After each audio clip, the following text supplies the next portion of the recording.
That is the flush that cost them too much. Yeah, but unfortunately, it's low-key gone against him now as Dante's being knocked down inside the blue. Hassan is going to be pushing forward. Confirmed that kill 6-9. Happy days, and now push in. I don't know if Dante is going to be able to get revived up. I would argue it's not even worth it because he's already in the blue. Phase 2 is closing in. You're not that far away from the edge of the circle. Cut your losses, A1, and continue on as a 3-man team. Don't stay there. Not bad for Dante, man. He's having a rough day, but we'll be able to make it back throughout the next 3 days. I am sure about it. Though, moving on forward. Gonna start moving out. Said the blue zone gonna be on top of it. It's only phase 2, so we're gonna be fine. We want to try and hold on to those resources. You might have a few standoffs later on down the line, so you want to have as much exactly you can potentially hold on to yourself. As they're gonna be moving out. Though, interesting thing, we saw an M249. For all you guys out there that maybe just watch esports from time to time and maybe don't play the game too much and you just enjoy the esports side of things, the most recent update of PUBG Mobile allowed the M249 to actually spawn not in crates, but anywhere around the map. Sure, it's a little bit rarer than, for example, your M4s and such, but now instead of having the M249 being this special weapon that you see very rarely and that destroys everyone, now it's a normal weapon. So that is something to keep in mind, that you could very easily get squad wiped if you have an M249 against you. It was nerfed a little bit as far as I know. Of course, yes, it had size, but it is still powerful in its own way. Myth, I believe, have gotten a kill onto one of the reject players who are now down to 2, Divine and Lapis. So that's good by Myth to recognize an opportunity to get a kill. Phase 3, though, shifting down south into the Picado Hills along with San Martin in play. And Valdez's position is absolutely spot on. It's that kind of massive, I suppose, kind of like a Titanic level kind of front row seat information position that Valves hold on to. They overlook San Martin. They're able to get an eye on teams that are on the southern side of the circle as well as the north and the west. So Valves are in the perfect position unless they, of course, get breached.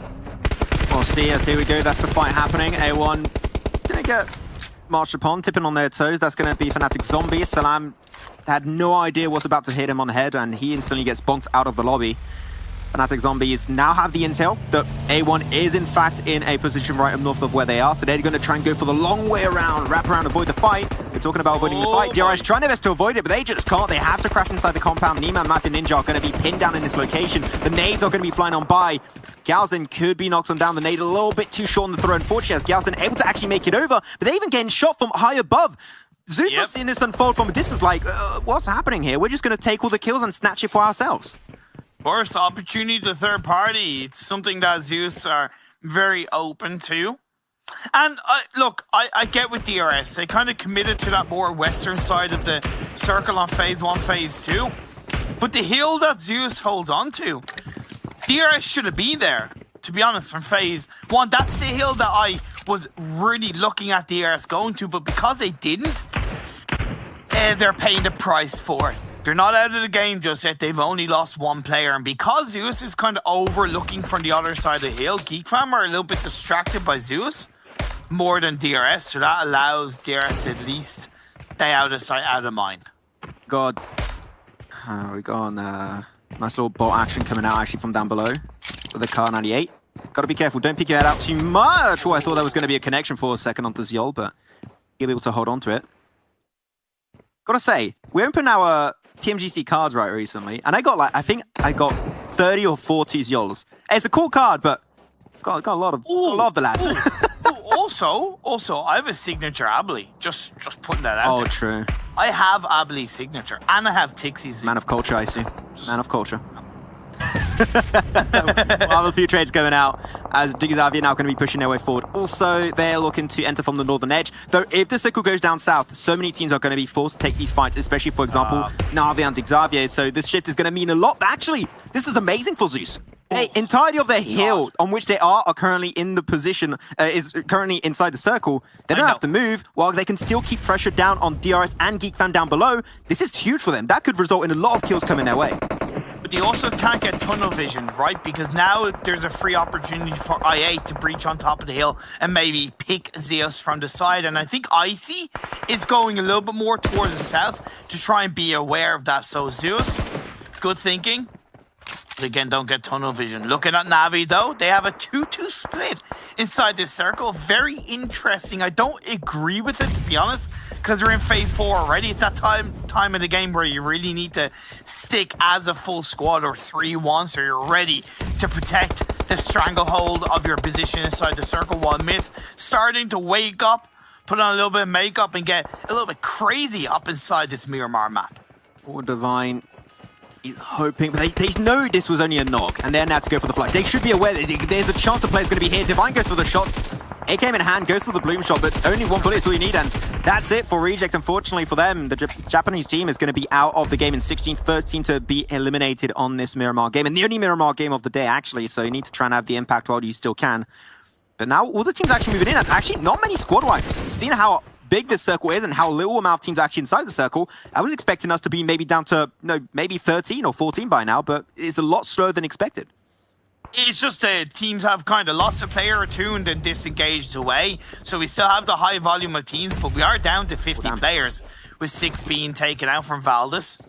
Gives an opening for Blacklist International to push up this hill towards this compound, but Yala are somewhat around them. Nasser are as well, despite those two teams being down to a sliver of players. Well, Zeus, they've created a little bit of a gap for possibly Geek Fam and DRS to breach in onto the edge of the circle, but it realistically makes sense because they have to worry about I8 on the other side, like I pointed out earlier on.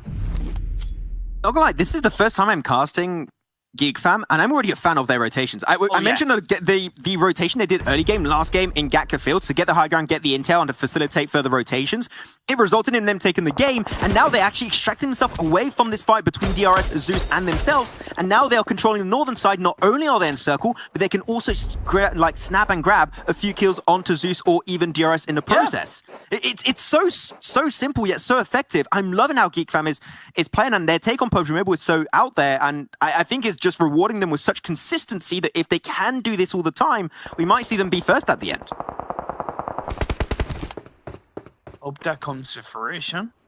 Till that happens, there's a lot of teams around them that are ready to challenge, contest, push them to their limits. For Geek Fam, I would love to see them actually wrap around this side of that building and go to the compound. I feel like that's a little bit of a safer option, as well as preparing for a potential phase 5 shift in that direction. I understand if they don't have vehicles, they might be afraid to head towards that area as Fnatic Zombies and I8 are engaging. Icy comes in to get a backstab from behind, puts even more pressure on I8, and they lose a player. Fnatic Zombies from United Arab Emirates must give it a fair shot, but seem like it will not go any further, apparently. So that's going to be the end of their story on this Miramar game, as they're going to have to now leave the other teams around them, move their way forward. Yalla Esports also getting picked away. There you go. This is the tipping point. This is the moment where I thought there's not enough space to fight from. But now the teams are slowly but surely getting decimated one by one. Fnatic Zombies, NASA, Reject, and Yalla Esports will be the first 4 teams to be taken out. Now only 12 shall remain and prevail. But Na'Vi still for a relatively big spread in this circle. Just now phase 5 is too much. Are they blasting down more than they can shoot? No. Sorry, never mind that. We've got BTR breaching upon A1.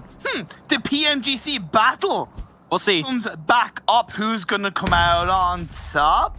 It seems like BTR are in a much better position because A1 are closer to the high ground, although that's working out. Nice. They have Zeus from behind, and a lovely grenade puts the end to Jax. I see that. We're going to get vengeance for the PMGC. Man, that's a double, Zoxy. You're smurfing it with those nades. What are you doing?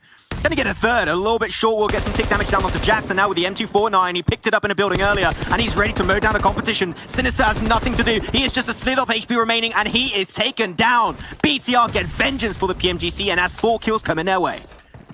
Man, has the Kryptonite turned around? Are BTR now A1's Kryptonite? Well, look, for the time being, that has been the case, but we switch on over to DS Gaming being put under so much pressure as Myths.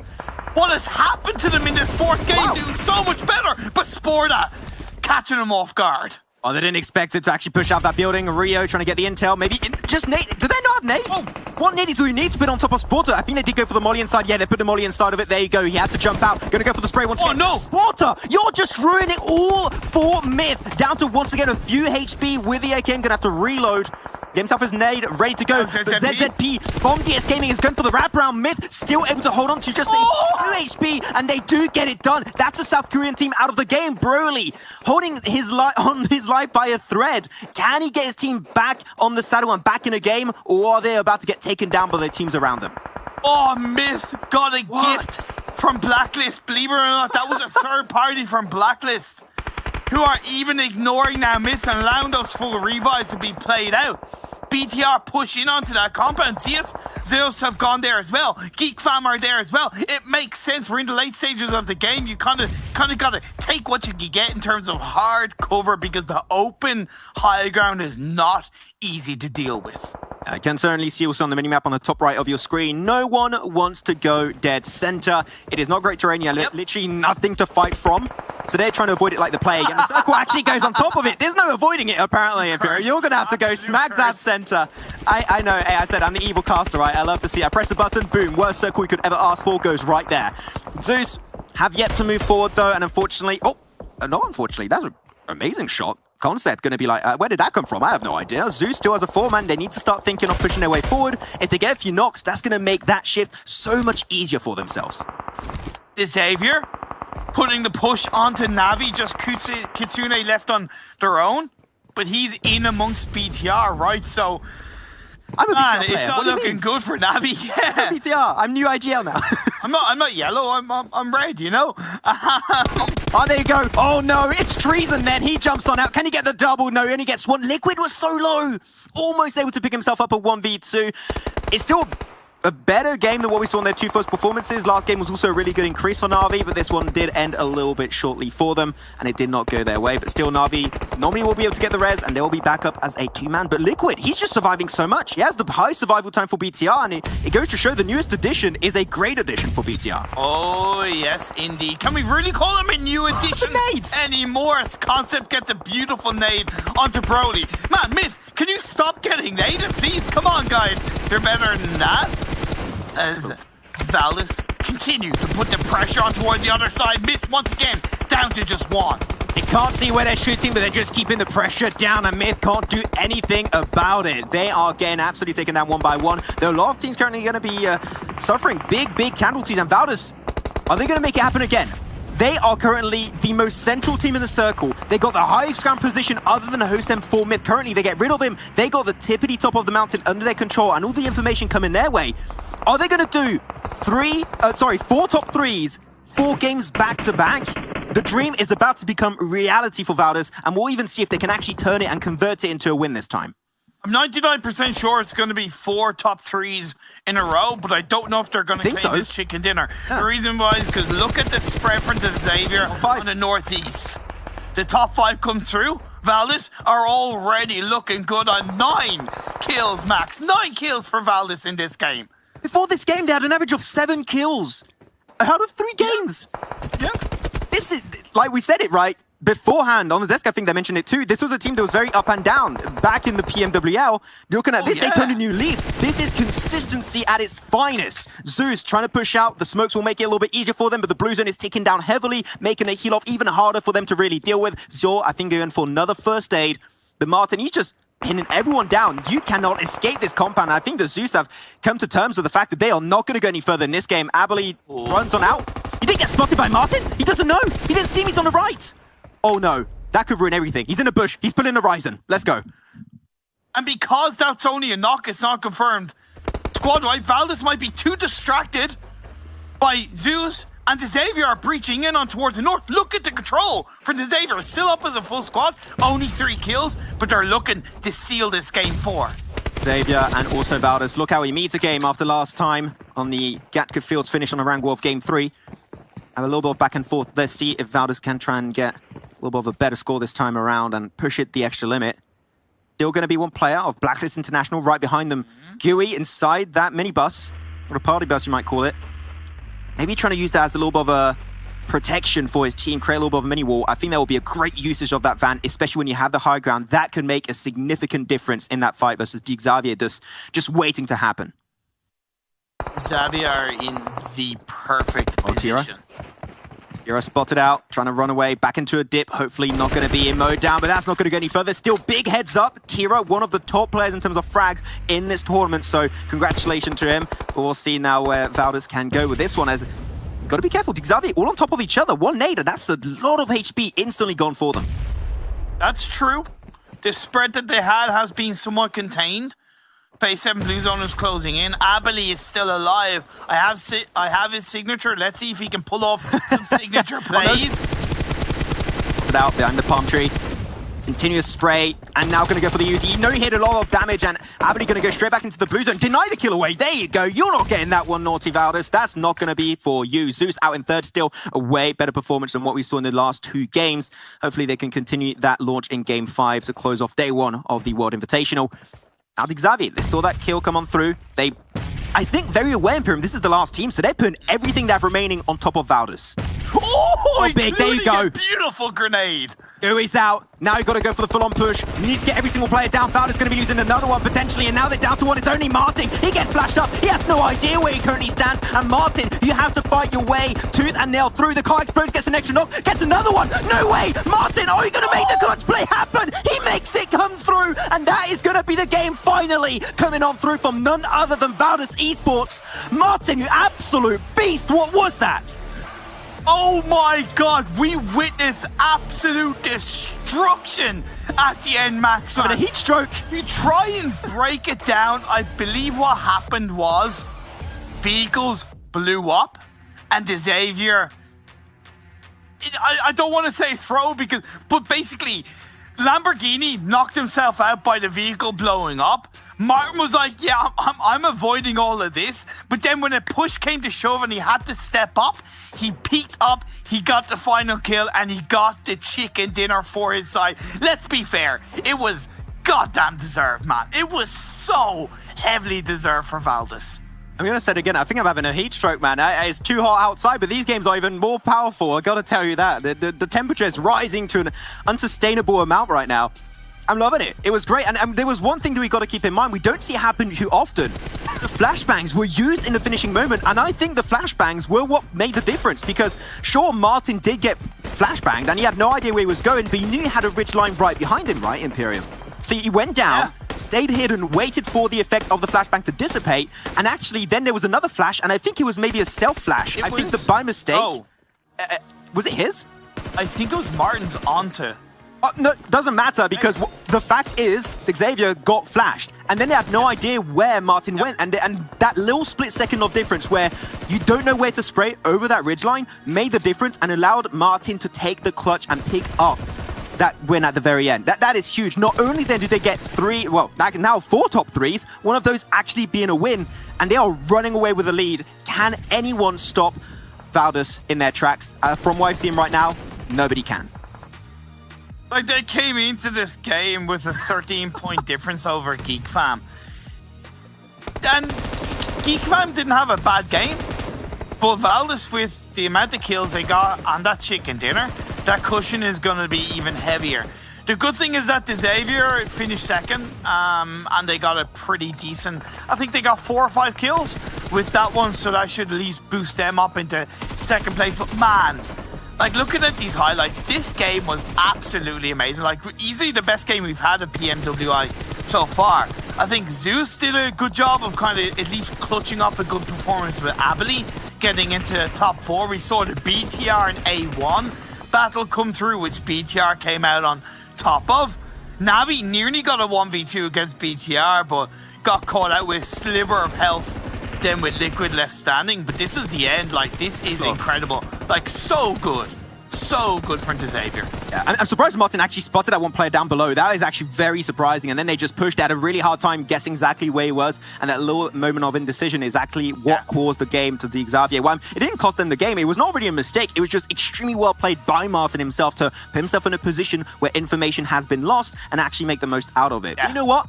As I said, I'm having a heat stroke right now. I need a little bit of a break, and I think you to yourself too, Imperium. So we're going to go to a break, and after that, we'll be back on the desk to break down this game, because that was an absolute banger. With COVID-19, no one is safe until everyone is safe. Why do we say this? Our world is more interconnected than ever. Our economies and societies rely on international trade and travel. Just as this brought wealth and opportunity, it has made it easier for viruses to spread rapidly. Today, COVID-19 cases have been reported in almost every country in the world. This makes it vitally important that when safe, effective vaccines for COVID-19 become available, they become available for everyone at the same time. COVAX is a partnership aimed at making this happen. Launched by Gavi, CEPI, and WHO, COVAX offers countries access to the largest portfolio of potential vaccine candidates. By participating in COVAX, countries are not only reducing their risk, but they are contributing to a global solution by helping fund vaccines for countries that cannot afford to do so. By making their population safe, governments can help to make everyone safe. One world, protected.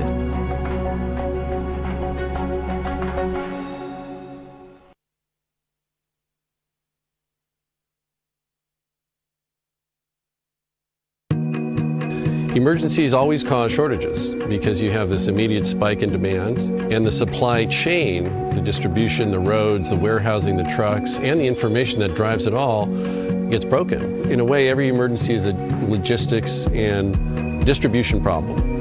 You have to reallocate resources rapidly, and you're doing it with very poor information because it's unfolding.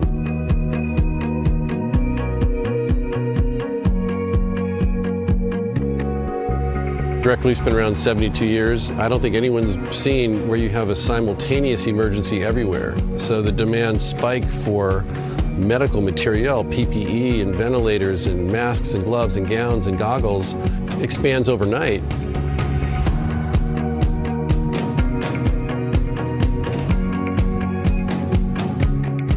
At Direct Relief, we've said the best thing we can do is put these philanthropic resources towards those frontline health workers that rely heavily on the support of groups like ours, while also backstopping the hospitals because they're in a crisis of kind of historic proportions.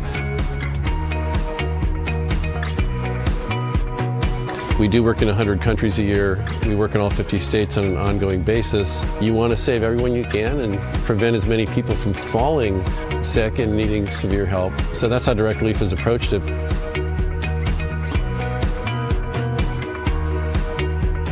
This is one that is an equal opportunity threat to everybody. So we're trying to do our best in a fair, equitable, thoughtful way, doing whatever we can to get help to people where they need it, when they need it, as fast and efficiently as it can be done.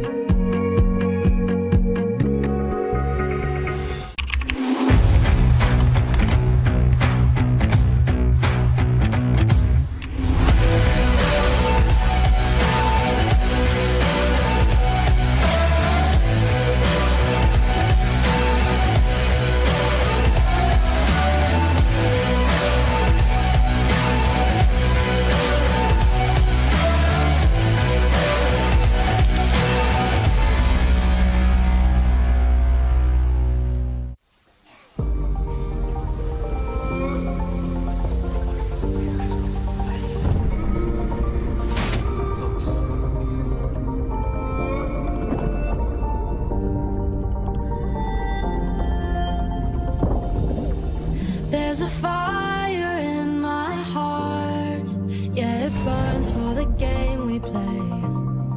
Now I rise and take my turn to be born again for this day. I know they're waiting for me now to win it all. I hear my name cried in the crowd. They call, fighting through all of the pain. I'll never fall, risking everything I have to stand up tall.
PUBG Mobile World Invitational is powered by Gamers Without Borders and brought to you by OnePlus, the official smartphone provider.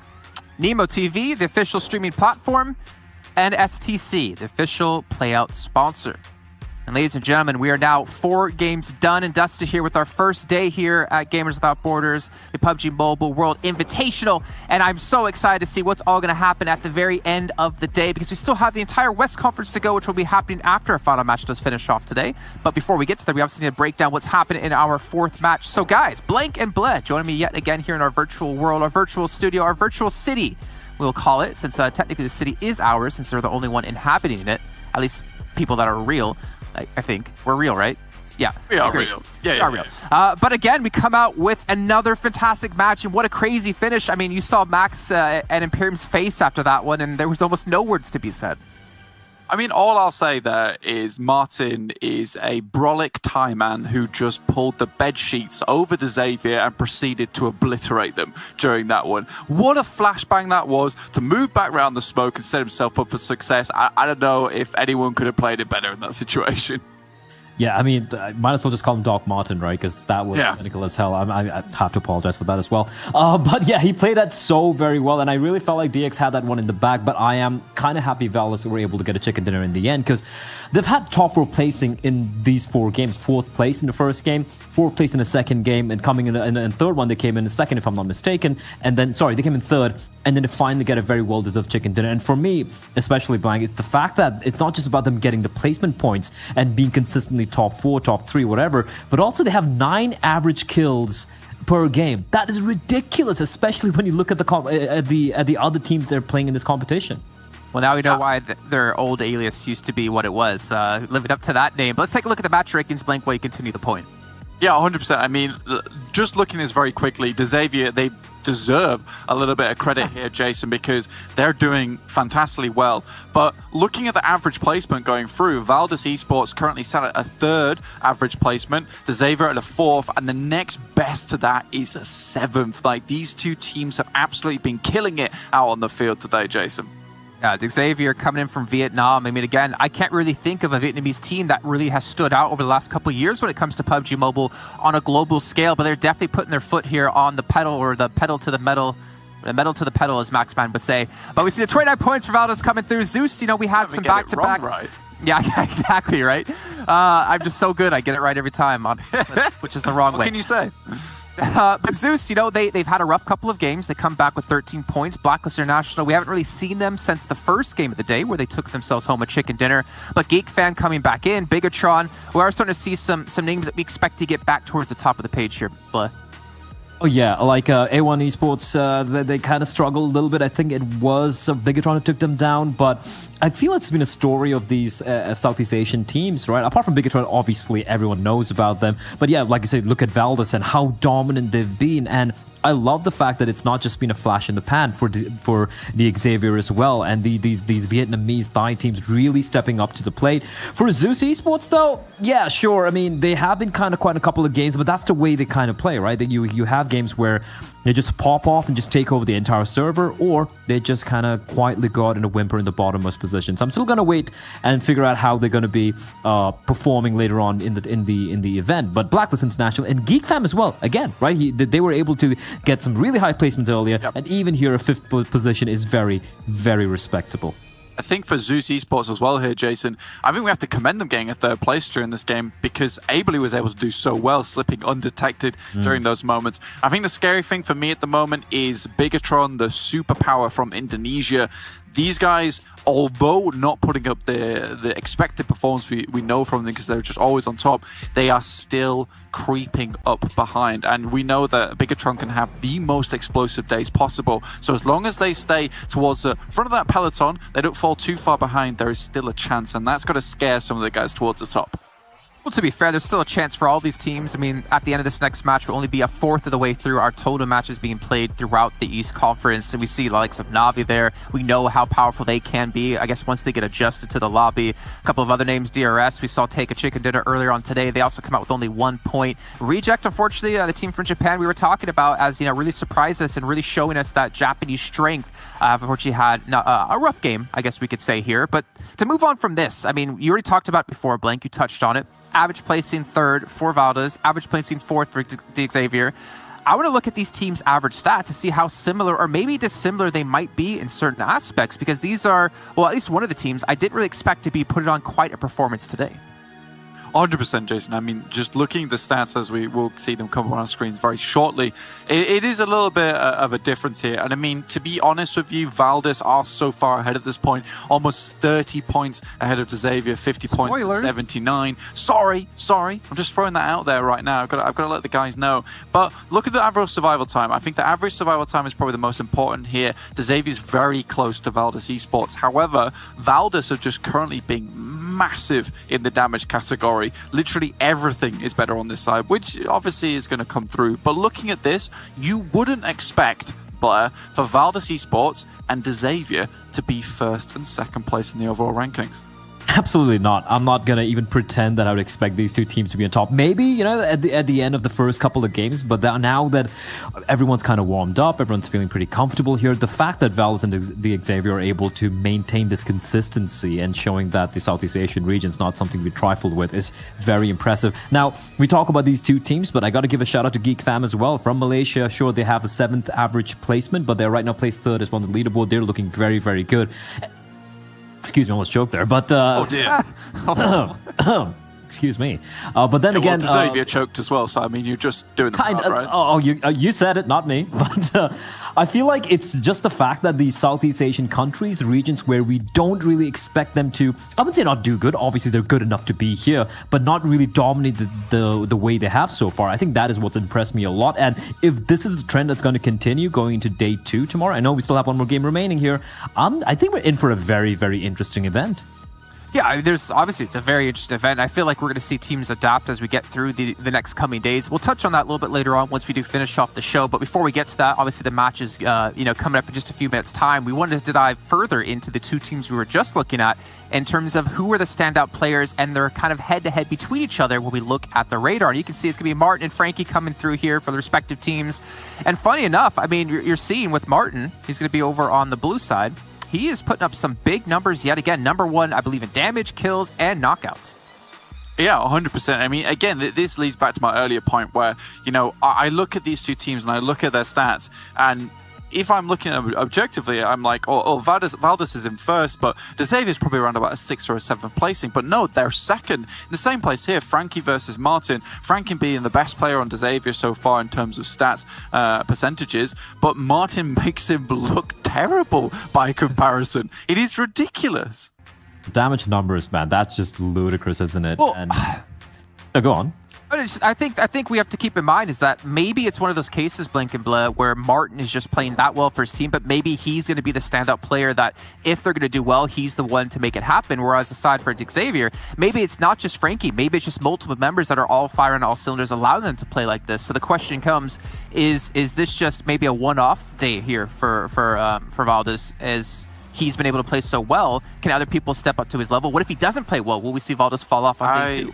I think that we're going to continue to see Valdez do very well here, Jason, purely because I have been taking note of their rotations and they have been playing really well as a team. There's a lot of times where they'll take a central spot or a place that has a lot of flow through of teams where there's a lot of traffic there and they'll hold them down. We've seen them multiple times playing on those ridge sides and really being able to control space. And I think that's one of the major things during these tournaments, especially with Southeast Asian teams and the East being so oppressive in their rotations as well. Being able to do that so effectively and confidently speaks volumes to Valdez Esports. Well, on the note of speaking volumes, I think we need to take a look at our top 10 killers, because I think that's going to really show which teams and which players individual are speaking volumes about what they can bring to the table so far in today. And we actually are going to see Concept come through out of Valdez as well at 12 kills. So we see 2 players from Valdez make it into the top 10. But Bleh, is there anything else that surprises you in our top 10 kills overall? Yeah, I mean, 4 games down, and I have to touch upon, like you just said, Martin, Concept, and Tyra is won a 6th position, right? So it's not just a Doc Martin show. Everyone is delivering in when they have to. But where's Yol? Where's Crypto? Like, where's Zuxi, for example? The fact that they're not there, it's kind of crazy. I do not expect to see this at the end of Game 4.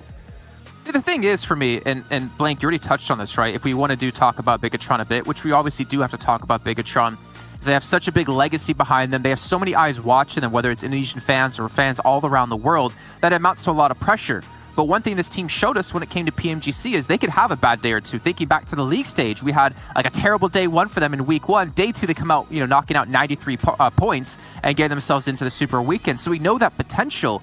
But I do wonder, have other teams just surpassed Bigatron? Are Bigatron not as good as we used to see them?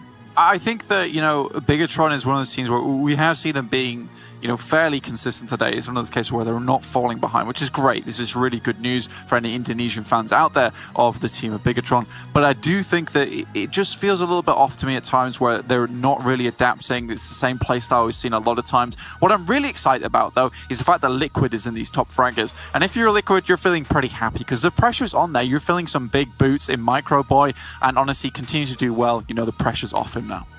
All right, well, the game is ready. So, gentlemen, thank you so much for your analysis of that last match. We'll check with you guys when our 5th and final one is done for the day. It's time to bring our commentators back in as we're going to head to our 5th and final match here with Maxman and Imperium.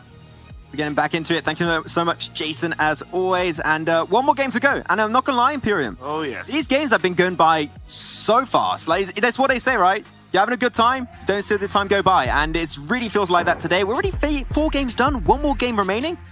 Doesn't feel that way. It seemed like we've done 2 games, man. Time flies when you're having fun, Max. And I'll tell you what, we've had a hell of a lot of fun. And we have 1 more game to have even more fun, I suppose, as the playing path has shown up. And he's going from the south. Well, yeah, we're southeast-ish. It's staying south. There's a helicopter now. Sorry, southwest. In there. Sorry, to the northwest. So it's going to be obviously quite tricky for Yala, BTR, Myth as well, who all like to drop on the eastern side of the map. So I'm curious if they have secondary drop spots that they're looking to utilize in this Erangel map. I'll see how this one's going to be closing off, though. You see how Jason on the desk, when I'm not there, he's attacking me even more. I mean, giving on my medal to the pedal, how I say consistency a lot. Yeah. Like, not gonna lie, I'm not there to defend myself. Jason, I'm. But here's the thing. Not nice. Here's the thing, Max. Would you realistically be able to defend yourself, though? That's a completely different matter. The thing is I'm not there. And probably not. Let's be clear. He's very tall, right? When we meet him in LAN, hopefully we'll have LANs at the end of the year. Yeah, I'm scared. And he stares at me when I'm eating a banana too, man. I don't know. The guy. Yeah, but that's for different reasons, mate. That's probably something off topic completely. Though what's going to be also off playing path is going to be the circle. It's completely off of that one. So not a lot of teams are going to be into that one. So early rotations are going to be important. I'm expecting a few to try and pull them off. BTR, we're talking about them on a desk, hoping to see them get themselves a good result up and through. They're going to be already inside the circle itself, so no big issues. Though Primorsk, having a team in there doesn't happen all the time, and now having 3 on top of that, now that's something really out of the realm of possibilities we usually see in PUBG Mobile esports. We have Yala from Saudi Arabia, we have Myths from Algeria, and we have Fnatic Zombies from UAE, and Hamco has started things off in a nice way with the M16. Just want to say, that is a wholly underrated weapon in my eyes. The burst fire can be a little bit tricky to handle, but when you do, it can do a lot of damage, and in this case, it certainly has on the Broly, but most likely inside the cafe, the revive will come out because I just don't think Fnatic Zombies as a team are ready to at least fight. However, it will slow down the Myths inside their Primorsk position. Nah, I don't like the M16. I don't like it. Really? Nah, because I can't use it. Okay, fair enough then. That's why I'm here talking about the game instead of playing, man. I can't use anything. The only thing I can use is a DP28, man, and that's great. Same as Uzi. Fair enough. I only get like a bit of damage. This is great. I'm still happy with myself. I'm still proud. Still get killed by bots every once in a while.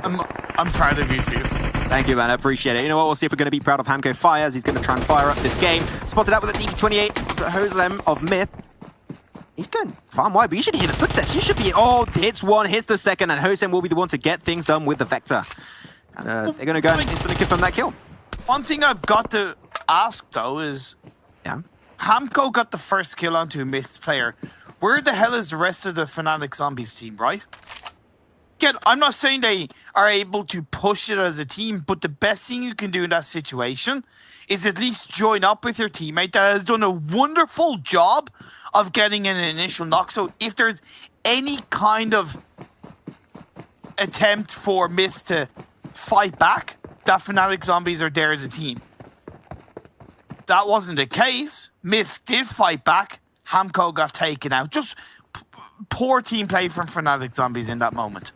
I guess to put it in as words is you have one player taking a fight, gets the kill. You know he alerted his position and given that information over to other teams. So because of that, you should back him up. I fully agree with that. I think there was definitely something to do with Hamco Fire's position. Unfortunately, it seemed like that was not meant to be in this one. Myth trying to move around the place a little bit. Fnatic Zombies. I'm happy for Fnatic Zombies to have found a secondary drop location. I thought that they were going to be a one-hit wonder team where they're always dropping Novo, even if the plane path was not going to be good. I'm happy to see that that is not the case, but now you're actually forced into a very early fight. And because of where they are currently in the circle, especially you have two players that are very far over to the west of Promos, I would say if you can pick up a car that spawns over there, get into it and leave. The more you delay this one, the harder it will get because you're not in a circle. Actually, you're nowhere near the circle. I know this is going to sound silly, and the timing of it is incredibly... Thank you. Is incredibly risky, but a boat Tate down to south of military base and come in through Milta Power. It would be, timing would be, of course, important, but that could work out. However, Mexico from Fnatic Zombies has at least been able to get a kill for his team onto Yala Esports. And right now, Myths are looking the better team out of all three because they still have a full squad up. Feel kind of sage for Ida, not going to lie. He has died twice. Very early on in the game, 2 games back-to-back now. And you mentioned it earlier, especially last game on Miramar, where Ida did lose his life early on. He is one of the top fraggers of the entire tournament at the start, at least for the first 3 games, and I don't think that's the case anymore, purely off the back of those 2 last games. Spray will be coming out from Jamaz. Unfortunately, not enough ammo to really dent side of Myth. So they're going to be moving on out and make it far into the distance and make it to the compound. Classroom, get out now. Smoking? Thank you. I was like, you're pushing your luck a bit, man. Yeah.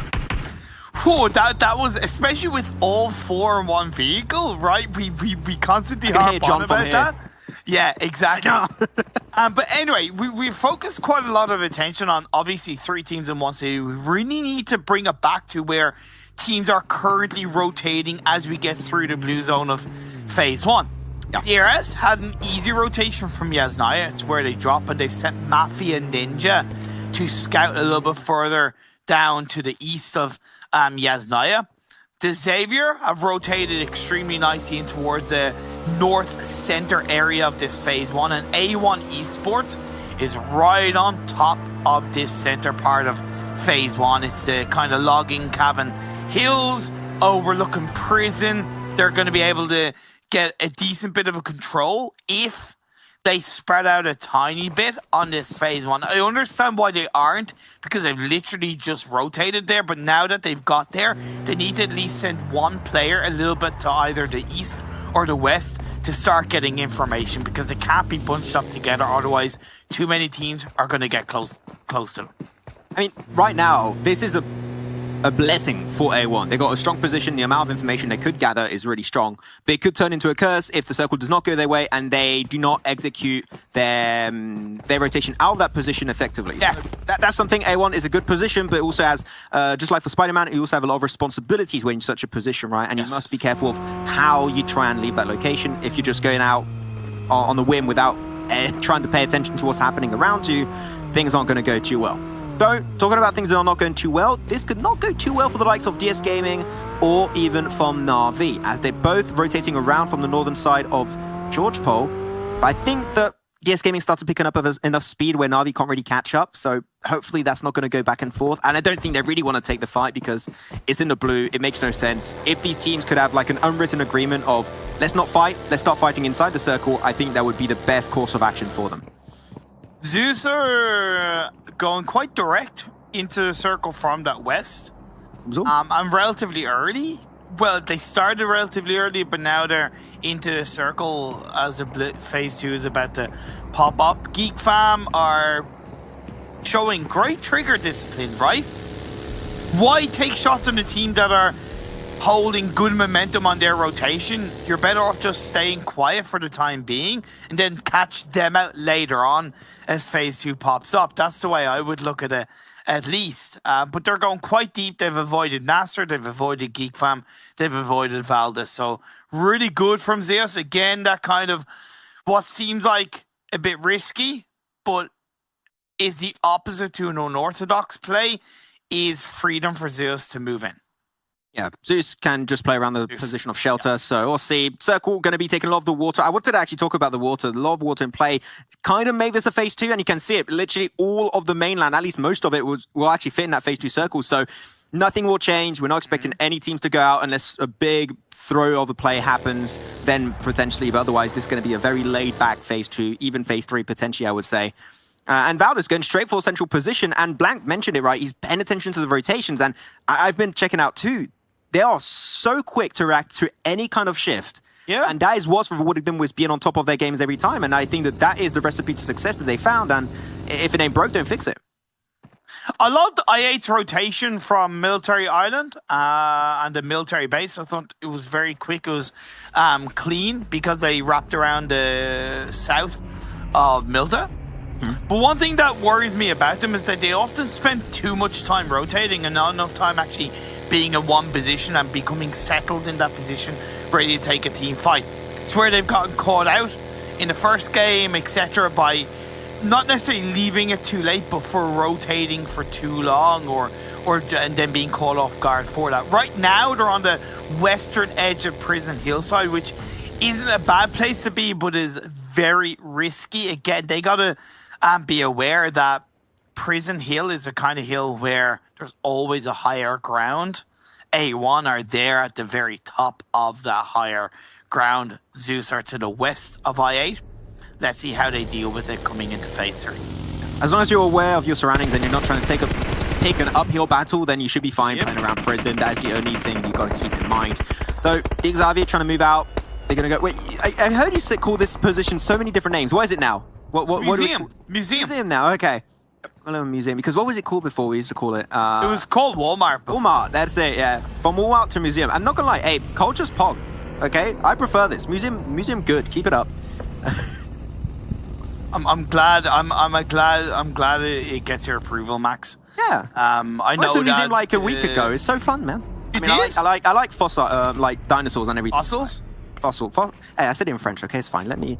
But no. Like, I'm struggling to say you like big dinosaur boys. Zeus, okay? never mind dinosaurs. Okay, so don't worry. You're good there, man. You're good there.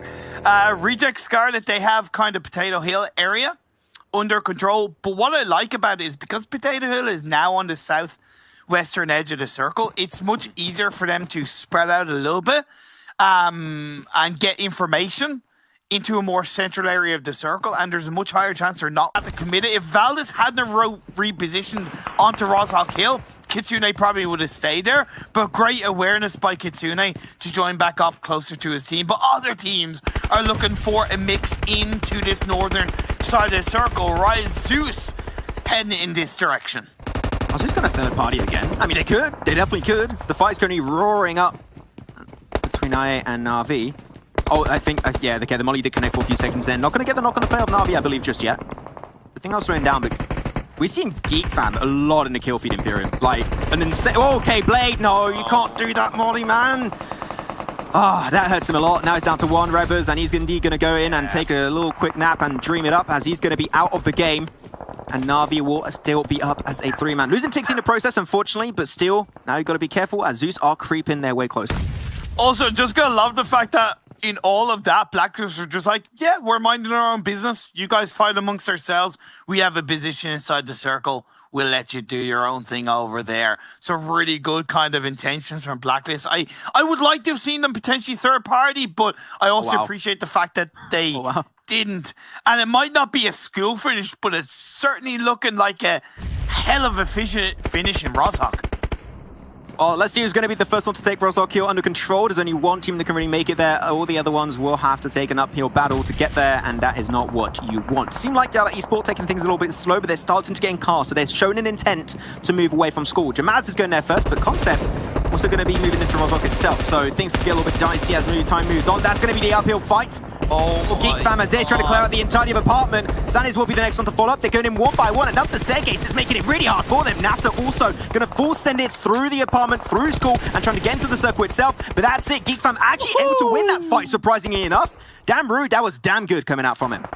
All those classics hot drops in apartments has paid off for the side of Geek Fam. They do clear out DS Gaming. A1, by the way, avoided all of that and wrapped around and gone into the edge of the circle by school. Yala, because they shifted up onto Ross Hill, like you said, who's going to be the first to take it? That's going to work out, but so he gets a kill onto Kitsune. Navi being tickled down one by one, and Zeus, they're not ready to give up just yet.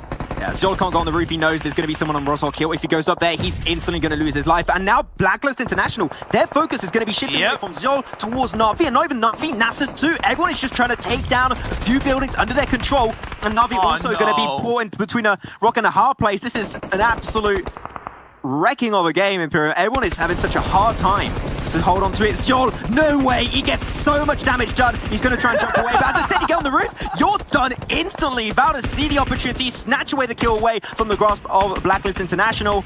Now Blacklist got another thing to focus on, and that is to get into the next phase circle once it shifts. Oh my god. This is game. All four members of Valdes are in a line on the south side of Roshawk. They have every single building covered. Now, back to back, Yala are doing a fantastic job of holding down Roshawk Hill, the high ground area, but they can't actually engage on the Valdes because of that dip.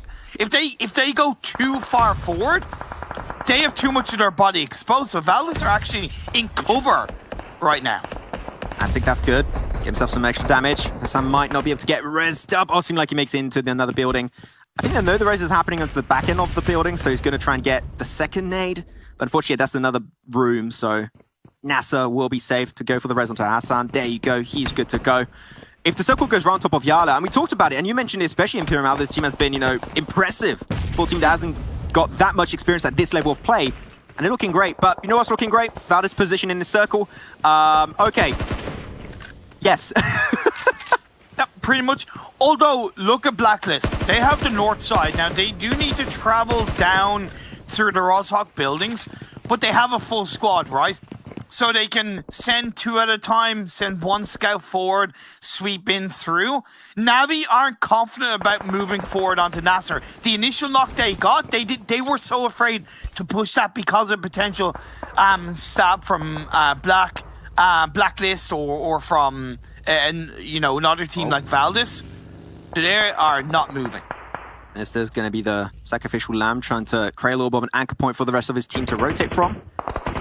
But they got thick and thin to go through Imperium, and they need to really take good fight after good fight. Otherwise, there's no way they're going to make it happen. Sinister does make it to another little bit of a ridge line. Sanis is going to be really close for Geek Fam, so he could play spoilers for Sinister, but it seemed like that will not be the case. Yala also spawned out from another side. Sinister gets confirmed and stolen away by Geek Fam, actually. He's going to get that. And they go, man, two teams instantly got wiped off the surface of the earth down south. That creates a lot of breathing space for not only Yala Esport, but especially Geek Fam. But Geek Fam, you need to push onto Yala if you want to even have the slightest of chance to get a top 3 finish in this game. Easier said than done. Yep. Andar gets revived up. Jamis is on a tiny bit of health in the sniper tower, but he pulls off the first aid. Yala are actually committing to the buildings. They're just going, nah, screw Roshawk Hill. We're out of here. We're going into the safety of the buildings. That I can respect as DRS going up against this side of Nasser. Yeah, all cornered up in one extra position. That's making the spray really easy to deal with for Navi's side. And final player, Nima, going to try and clutch it up. Let's see if he can pull on a similar situation to what happened earlier on Sanhok versus DS Gaming. Another slowing down the Tad. NASA going to try and confirm a few of those kills. While Na'Vi up, taking a relatively big beating. Matic is still there, could go for the res onto Merku. I think he knows Nima's right behind. Oh, that's a lovely nade. Properly. That's a lot of damage actually exploded mid-air. Great nade from Hassan. And for a team that are at the bottom of the standings, have failed to really show up today, Nasser at least looking to end on a high note inside this final game of the day. Still 17 left 17 players. Valdez have a full squad still sweeping on the south side of Roshawk. I have one main issue here for Valdez, and as I was about to say that, is because they're so spread, if one player gets knocked, that's going to take a lot of time for you to go for the res, and you're losing more free real estate. This is what That's happened. fair. One player getting knocked, instantly you're going to have Gui coming out onto the side, trying to go for the res onto Martin. And because of that, that creates a lot more space. And the weaker sides of a position like this is going to be on the two sides, which you're not facing. Because of that, Yala have a very clear chance of ruining this game for Valdez if they play their cards correctly.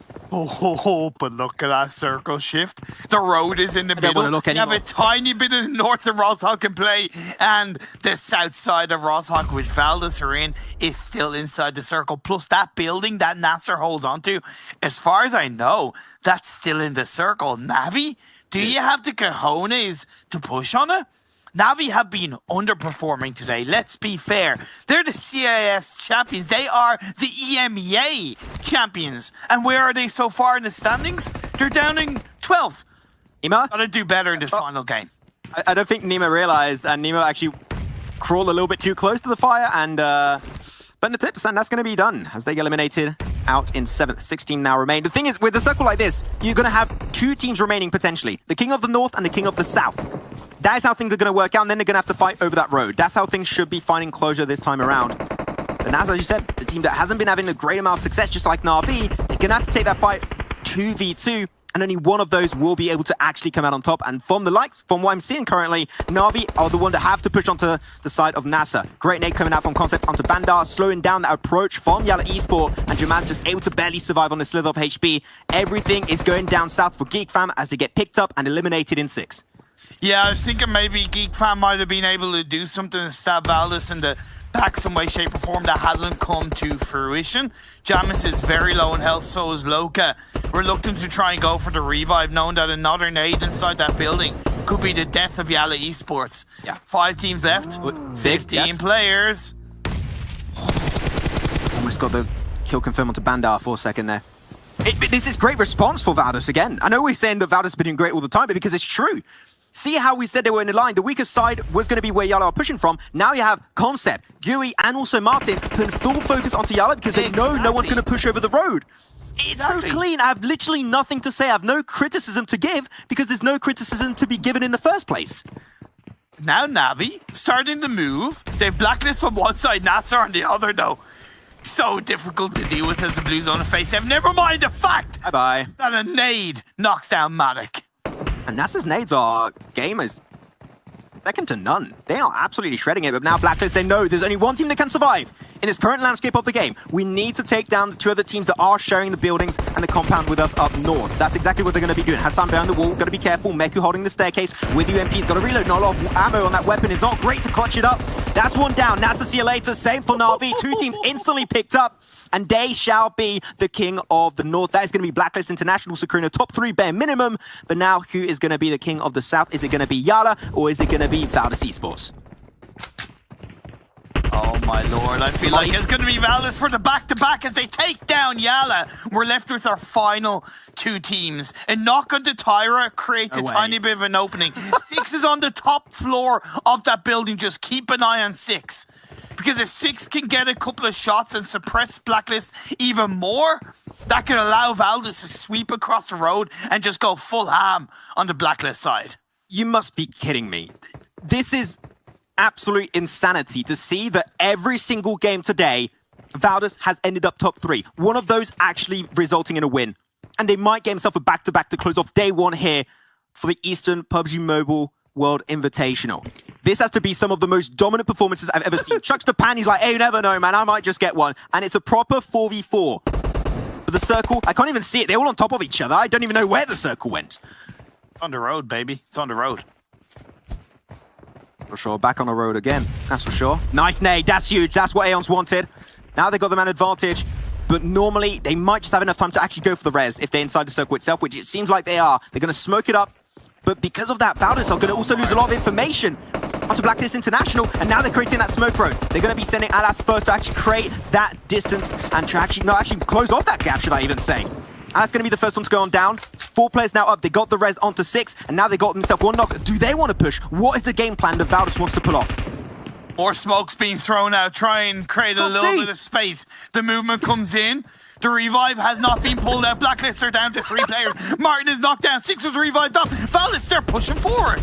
Yeah, I like it. They're sending Martin a little bit wide onto the side to get information, to see exactly how they're pushing. Claire is going to be able to get himself the kill confirm onto Martin, so no more information coming away of Blacklist International. Everything is going to the wall. I have no idea what's happening right now, but I can tell you as a fact that there's still 3 players remaining for Valdez. They are taking him down one by one. There's an extra player. There's only Claire that's going to be up and ready to go, and they pick it up, Imperium. Again, in one of the most bizarre finishes I've seen in Rostock, they make the back-to-back dream become reality in the World Invitational, and the team from Thailand of Valdez Esport get themselves 5 top 3s out of 5 games. What is happening? My God. Either way, whatever happened at the end of the game, we were going to have one team with 2 chicken dinners in day 1 of the PMWI. Safe to say, the best bet came through. It was Valdez Esports with a fantastic finish. And that's the thing. Pushing on the road, being aggressive on that roadside, believe it or not, was the most important factor of winning that game. Blacklist were the first to do, which was brilliant. But then Concept slowed Blacklist down by getting an initial knock as they pushed across the road. I felt like Blacklist slowed down after that. Whereas if they hadn't have, Blacklist could easily have taken out Valdez. So just that tiny bit of domino effect allowed Valdez to then push across the road and get the win through the smoke. It was wild. I gotta accumulate my thoughts a little bit here, man. This is one of the most insane starts to a tournament I've seen. Like, we've seen teams start off well, right? Yeah. I think that every tournament you see that happen. But a team that starts off this well, I've never seen that. 5 top 3s out of 5 games on the very first day of an event like this is huge. But now the question is, because today is done, that was the last game of the day, can they follow up those kind of results into day 2, into day 3, into day 4? They do that just a bit more, and they are almost impossible to catch up with. So, on one hand, the obvious answer is I don't think it will continue, because we always see this, right? In terms of a team starts off well, but then other teams start to adapt, counter them, etc., etc. But with the way Valdez played every single game, every single time, despite a little bit of luck here or there, has been near perfect. To the point where I'm going, I don't think they can be stopped. Genuinely, I don't think they can be stopped. They might get slowed down. They might have a little bit more of a hit or a little bit more of a miss, but insane from Valdez.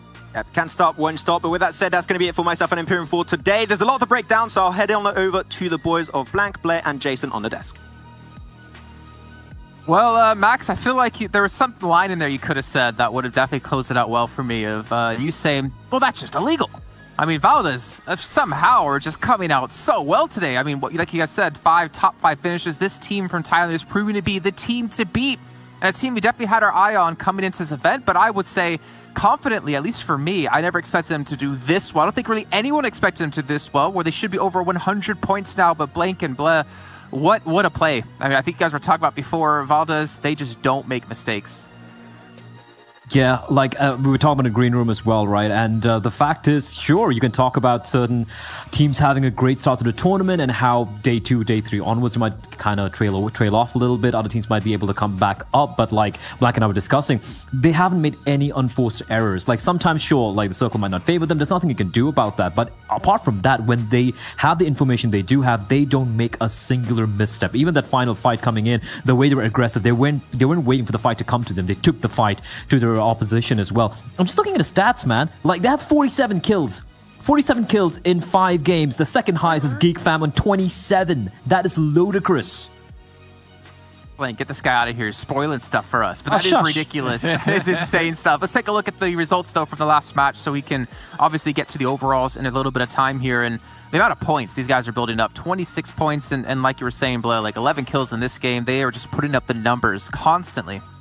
I mean, it is ridiculous so far, and it feels like this mark where they're hitting these high kill strides games and just high placement points. When they started the day without a top 8, They start the day of fourth again, then they hit a third, then they hit a first and a first. So it's just a case that they've just been leaping up the standings all day to the point where they really hit, I'd say they really hit their stride, but by stride I mean that they were leaping about 50 meters at a time towards the end of this competition at the end of the day. So really, really crazy stuff. And I think that me and Blair were breaking down that last fight, and I think that again it comes down to that idea that I mentioned earlier on the death segment, which is control from Valdez, and they are the masters of it. That fight there, they dropped 6 into the top building. He's watching the window. He knows Blacklist want to cross this road with the ridge side there. He's going to have first entry, so he can just like jiggle peek the window there for a little bit. Rest of the team, they clear out the team off to their east. As they come over, 6 gets a lovely knock, and I think that knock was crucial because it plays stall them from then. Even when the nade comes through from Blacklist, it doesn't matter anymore because the guys are ready for it, because Blacklist can't push with the 3 they only have alive. So just great stuff overall. This leaderboard though, one particular team stands out. It is Na'Vi with 15 points. Finally, some numbers on the board. Yeah, Na'Vi, even Yala getting up there, Nazar as well. We're starting to see a couple of other teams that typically weren't towards the top of the results here, Bliff, finally have a breakthrough game, and a pretty decent time to have it happen. You didn't want to end the last match of the first day on a low note. Yeah, you didn't. And Yala, especially when they dropped into its Primorsk, they had Myths as well as Fnatic Zombies right next to them. So the Middle Eastern teams, all 3 teams dropping into the same town. But they were able to kind of win their duels, win the fights they had to, able to make a top 4 finish is definitely good. And look, we can keep talking about, like, Na'Vi, for example, able to kind of bounce back a little bit. Blacklist as well. These SCA teams, Geek Fam, again, 6th position. You can't count them out. They have been consistently very, very good so far in the tournament. It's just the way that the guys in the form of Valdez have made everyone else look so pedestrian. It just kind of runs over all the other storylines. Looking at the second half, though, Bigatron, not a good end of the day, right? We still know what these guys can do, but so far, after 5 games, Jason, really haven't seen much from them. Yeah, and I think we were kind of discussing as well while watching the match. It seems like Bigatron just kind of kept the status quo from over 2 years ago, where they're just playing out the same style and not really adapting things. But if we look at a couple other teams that are willing to adapt, we see A1 and Reject able to get a couple points in there. I think we were looking at Sara earlier on in that fight, Blank, or earlier on the match, and just some of the mechanical skill out of him to just swap around and basically a 180 and take 2 players down. Like, Reject are definitely an extremely strong team. I think that Reject for sure can make it very far. This is what I continue wanting to see, because every time I watch Japanese PUBG Mobile, all I'm astounded by is the mechanical ability of these guys, and they're really, really good. And I think if they can kind of mesh that strategy as well as that mechanical ability, they could have something really good on their hands. And I think that Reject in the moment, I think the one thing they lack is confidence, because you see these players from Sara come out, but they don't come out all the time. And when they do, it's a case where it's like, it's a do or die moment. And it shouldn't really be a case you're forced into those moments. And Valdez is a team that isn't. They will make these plays off the back of nothing. And really, Reject, they could learn a lot from that. Always got to bring it back to Valdez. Of course, don't man, worry. of course. We have to. We'll get into them more, though, in a little bit of time, because it's time to take a look at our daily report and see what teams did win in which of the matches. And we do have our first team to come through with 2 wins. You can see Valdez Esports taking the last 2 matches of the day, but Geek Fam, they were the ones to pick up the biggest numbers when it came to damage, knockouts, and healing in our 3rd match. Yeah, I mean, Geek Fam were really, really good. Impressed me quite a bit, these Malaysian boys, right? And I got to touch on DRS as well. Yeah, they had a very quiet game, and they kind of tapered off as well after that second game, after that second win they had there. For Blacklist, though, even though, they came in second, but they've been consistently good throughout this entire day, right? Sure, they opened up with a chicken dinner. The next couple of games, they were kind of non-existent, but then able to bounce back, I think getting a top 4 in the 4th game on Miramar, and then, of course, we saw that final fight against Valis as well. So I feel like it's been a tale of this SCA teams throughout the entire day, apart from DRS obviously coming in from Nepal. But yeah, the Southeast Asian teams, and not the usual suspects, really popping off in every department. I mean, Southeast Asia, they're just really showing, like, the dominance in PUBG Mobile. Like, at first it was Bigatron to really lead the way, but we're starting to see other teams really step up quite heavily. And gentlemen, I mean, we haven't seen it yet today. We did get to see a little bit of an inkling of it when it came to being in the match of our overall standings. But we need to dive a little bit deeper into this one. Blay, you mentioned the kills between Valdez and I think Geek Fam, who was in 2nd place with kills. But let's take a look at how many points they have, and I guess more importantly, how far ahead Valdez is from every other team out there, because it is becoming outstanding. I think they have over 100 points today, and you can see here, yes, 105 in 5 matches. That's over 20 points a game. That's... Blank, I want to take this because I know I've been sprouting too much about Valdez, but look at that. That's ludicrous. 58 points, almost double of Geek Fams, or rather everyone else. Even Black does a 35, having the highest placement points. And what do you even say about this? I mean, what a way to start day one. Yeah, I mean, like, it's one of those cases where I saw them come out swinging towards the beginning of this competition for those two first matches. But it's a case where you look at this and you think, is this going to be a flash in the dark? And so far, it feels like Valdez has just unleashed the sun during the night. I don't know how this has happened because 105 points. Let's look down towards 8th place, Yala with 36. There are 70 points ahead of 8th place. It is unbelievable to look at. Like, those are the types of numbers that you would expect to see between 1st and 16th place.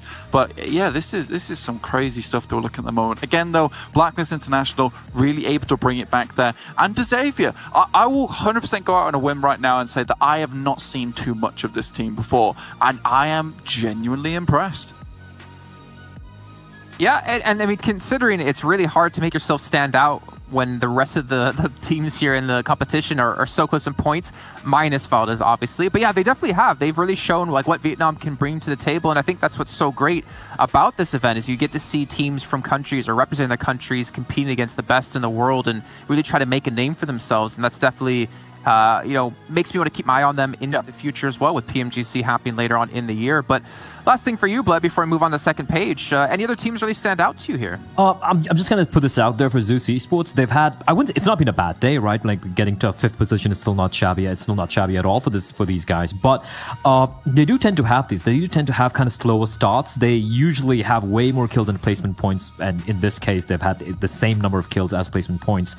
I'm expecting Zeus to really pop off starting tomorrow. They're a team who has quite day one, quite first half of day two, and then they just started to dominate things. Although the way Valdez are playing right now, it's not going to be easy, but Zeus Esports is a team you need to keep an eye out starting day two. And I think we need to keep an eye out in particular when it comes to the total points right now, right? 5th place is 38, 9th place is 35. 11th place is 30. Like, there really is this tight grouping of points between these teams that honestly, Na'Vi, with just like one chicken dinner, could easily bounce into, what, 2nd, 3rd place? Like, that's how close it is right now, Blake. Yeah, with I can 100% say this right now, with the huge point sponge at the top in Valdez, there is so much volatility towards the rest of this leaderboard where anyone can get anywhere at this point in time. So it's very easy to catch up at this point in time. Maybe not to Valdez, but maybe to 2nd place, which would be beautiful here. But Na'Vi, again, these are a lot of teams that they haven't played before. Obviously, these guys are from Russia, so they're playing with a lot of Southeast Asian teams. They're maybe not used to them. So honestly, being able to spring back towards the end of the day, I'm pleased with it, to be honest with you. I think there's a lot of adaptation that has to be made, whereas these guys are used to being the big dogs over in Europe. They're coming over here and they're having to make some changes. Yeah, it's something I think Na'Vi definitely can do, and I think this is where it comes into the time for teams of, do you have a coach? Do you have an analyst? Do you have time now that the matches are finished to review what went right and what went wrong for you to hopefully improve going into the future days? Because after this day is finished, Valdez took home $80,000 for charity already just the first day. So obviously looking to repeat the performance going into the next day. But going into this, I believe we need to take a look at the schedule for tomorrow, if I'm not mistaken. Or it's the daily MVP. You know what? You guys probably want to see the MVP first. So we'll look at that, and then we'll look at the schedule thereafter. And let's see who actually is the top player. And I'm just going to go on a whim here. Just a quick guess. Probably Martin. Hey, yeah, wasn't that hard? Hey. Wow, so surprising, so shocking. No idea. Yeah, like who would have thought? That's so impressive though, right? Like I think they ended the day on like 9-ish average kills across the 5 games, and the fact that he's almost in 4 just goes to show how much he's been. I wouldn't say carrying the team though. He just seems to be the kind of the outlier for the team. But it's not that no one else can frag. I do believe we have 2 of their members as well in the top 8 fraggers. I'm not sure how it stands now at the end of the day, but considering they still got 11 kills in the final game, I'm sure nothing would have changed too much. And his average survival time right there, like Blank pointed out, 24 minutes, 41 seconds average survival time. That's insane. So let me just throw some numbers at you real quick while we keep this up, right? His average survival time is 24 minutes, but his total survival time is 2 hours, 3 minutes, and 27 seconds. Concept has 2 hours, 5 minutes, and 34 seconds, and GUI has 2 hours, 6 minutes, and 2 seconds. Like, the grouping between their top 3 players is like a minute and a half. 2 minutes or 2.5 minutes. Like that's pretty insane, showing that then we make it to late game. They make it with a majority of the players left alive. And obviously Martin is a big stand-up player for the team, but Concept, he has 16 kills. Martin has 19 in total. So it's not just Martin. It's not just the Martin show, right? That we were kind of maybe alluding to earlier on when we're looking at the top players from them versus Xavier. There's multiple people on this team that are helping step up and helping them perform. What I will say, Jason, and what I find the most amusing is this is probably a team of 4 players that I've ever seen play the most amount of time on PUBG Mobile in one day. Usually most people go out in a game, you get 20 minutes, so almost a little break to do some analysis on these other teams, but these guys have been playing non-stop. So honestly, guys, if you're Val's at home, if you're watching, go take a bath, go rest those fingers. You know, you've absolutely earned it. I bet Thailand's going crazy right now for this team, who is really putting out the work against some of the best teams in the world. But that is going to do it here for our first day. So we're going to take a look at the schedule, what's coming up tomorrow, to remind you guys what's the map order, and of course, what's the times that we're going to be starting. This is all in CEST, so you'll have to hopefully work it out for yourself. It's going to be at 1 p.m. over here in Europe, over in Poland, where I'm currently at. We're starting off with Erangel, but it's the same map order every single day. So we're going to have the 3 Erangels, the 1 Sandhawk, and the 1 Miramar. What do you mean, wow, Blink? What's wrong? You should be able to know all the time zones. Yeah. For everyone. If I ask you what's the time multinational zone tournament. over in the Philippines, what time would that be? It would be. Let me see your hands. Look, I'm showing you my hands right now. Wait, this is just one hand, but I promise the other one isn't moving. It's 7 p.m. Wow. 7 p.m. Jason. 7 p.m. There we go. I'm getting 10:42 right now. But Well, Google's wrong. Google's wrong. I'm sorry. I All a lie. apologize, guys. Well, you know what? Besides telling you the exact times, why not just join us at the exact same time you joined us today? Because that's when the matches are happening. Nothing is going to be changing. But what I can tell you right now, there will be a little bit of a change up. We're going to be changing our analysts and our casters around because it's time to head over to our West Conference. We'll be back in a few minutes, so don't go anywhere.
The PUBG Mobile World Invitational is powered by Games Without Borders and brought to you by OnePlus, the official smartphone provider, Nemo TV, the official streaming platform, and STC, the official playout sponsor.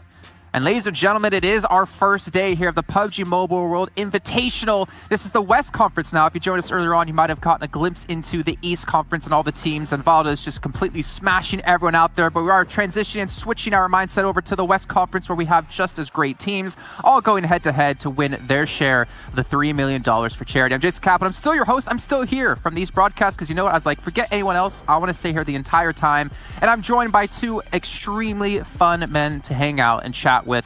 We got Frost and we got Seven Worlds Gaming to help break down all the action happening over these next 4 days.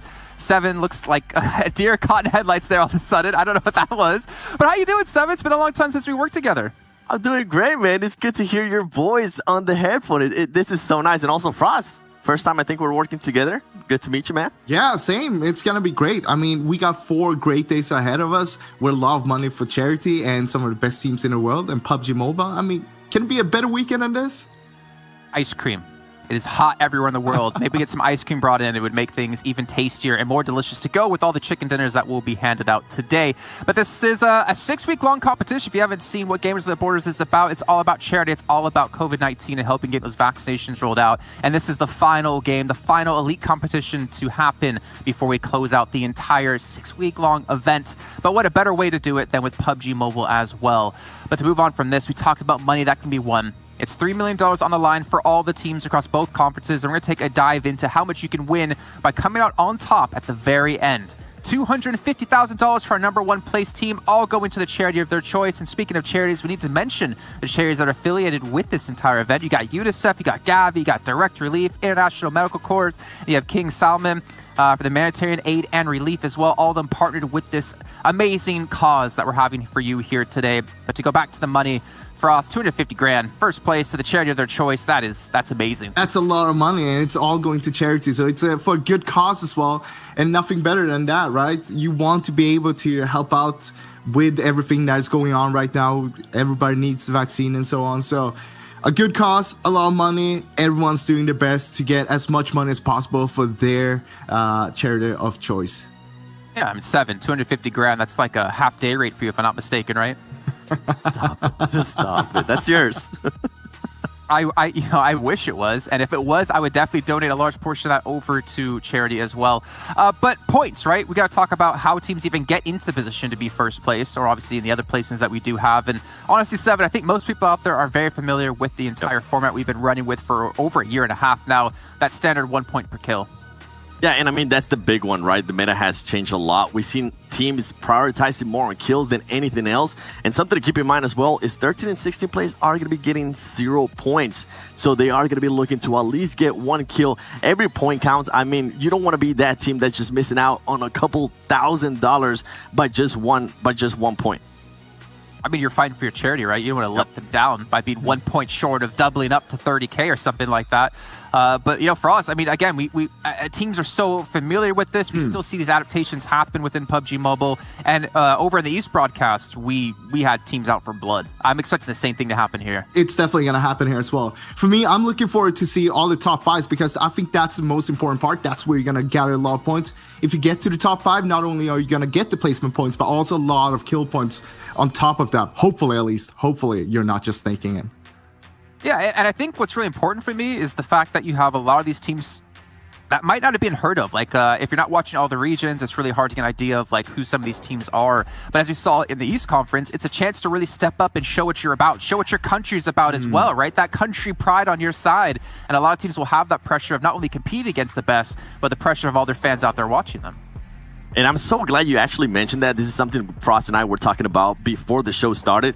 We actually saw the Filipino team. I believe their name is Blacklist. We saw them get the first chicken dinner, which we really haven't seen Philippines anywhere when it comes to PUBG Mobile. So I'm really looking for teams like that and countries like that to kind of start popping out, and maybe we can start building some fan bases behind them. I know there's a couple teams that we're going to be looking at very closely, Frost. I am going to be sticking a little bit to my America side. You know, we got A7, we got Team Queso. Team Queso usually doesn't perform that well in short-term tournaments, like 4-day tournaments.